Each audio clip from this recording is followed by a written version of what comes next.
Hi friends, அஸ்ஸலாமு அலைக்கும். இன்றைக்கி நம்ம என்ன செய்ய போகிறோம்னா சக்கரவள்ளி கிழங்கு வச்சு சப்பாத்தி போட போகிறோம். வாங்க பார்க்கலாம். அதுக்கு வந்து நான் ஒரு சக்கரவள்ளி கிழங்கு எடுத்திருக்கேன். இதை 4 கட் பண்ணி, இது வந்து பெருசாக இருக்குது, அதனால் 4 கட் பண்ணி வேக வச்சு எடுத்துங்க. நல்லா கிழங்கு வந்துருச்சு பாருங்கள். இதே மாதிரி கத்தி வச்சு குத்தி பாருங்கள், வந்துச்சானு தெரியும். நல்லா கிழங்கு வந்துருச்சு. இந்த கிழங்கை எடுத்து தனியாக மசிச்சுக்கணும். நல்லா மசிச்சுங்க எல்லாத்தையும். நீங்கள் மற்ற இருந்தாலும் அதை வச்சு மசிச்சுக்கலாம்.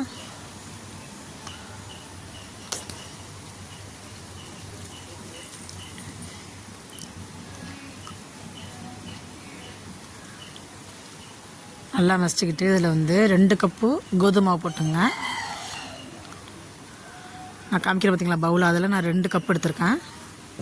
அந்த டப்பியில் நான் 2 எடுத்திருக்கேன்.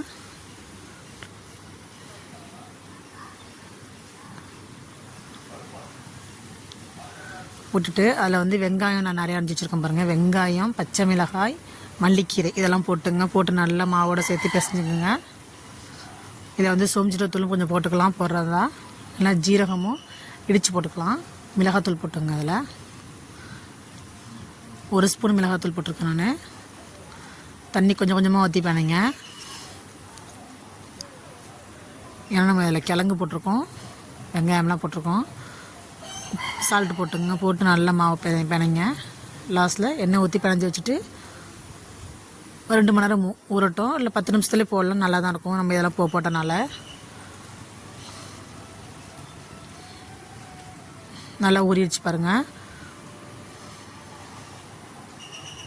உருண்டை பிடிச்சி வச்சுட்டேன். சப்பாத்தி கட்டு வச்சு தேய்ச்சி எடுத்துங்க. நல்லா லேசாக தேய்ச்சிக்கலாம். நல்லா லேசாக தேய்ச்சிக்கலாம். சூப்பராக நல்லா டேஸ்ட்டாக இருக்கும். நல்லா சாஃப்டாக இருக்குது. தோசைக்கல்லில் போட்டு எடுத்துங்க. இதுக்கு வந்து நான் பீட்ரூட் குருமா வச்சுருக்கேன். நல்லா இருந்துச்சு.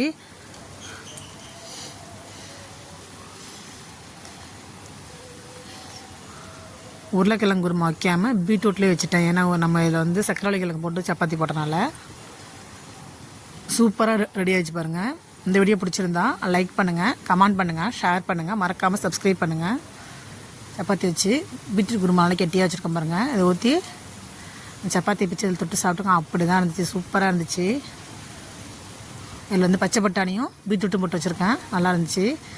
இந்த சப்பாத்தியை ட்ரை பண்ணி பாருங்கள். இந்த வீடியோ பிடிச்சிருந்தா லைக் பண்ணுங்கள், கமெண்ட் பண்ணுங்கள், ஷேர் பண்ணுங்கள், மறக்காமல் சப்ஸ்கிரைப் பண்ணுங்கள். அஸ்ஸலாமு அலைக்கும்.